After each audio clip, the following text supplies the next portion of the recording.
Hinatulang guilty ng Supreme Court ang dating abogado at Presidential Advisor on Poverty Alleviation na si Secretary Larry Gadon dahil sa gross misconduct dahil sa perjury at mga nanggawa nitong akusasyon batay sa mga hearsay.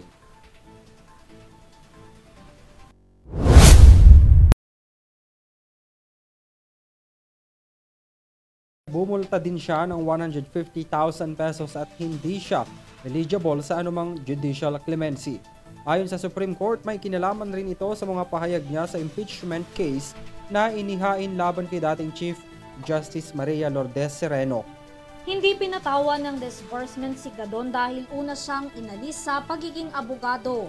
Sa isang pahayag naman na inilabas ng kalihim, sinabi nitong matagal na niyang itinigil ang pagpunta sa mga korte mula pa noong 2014.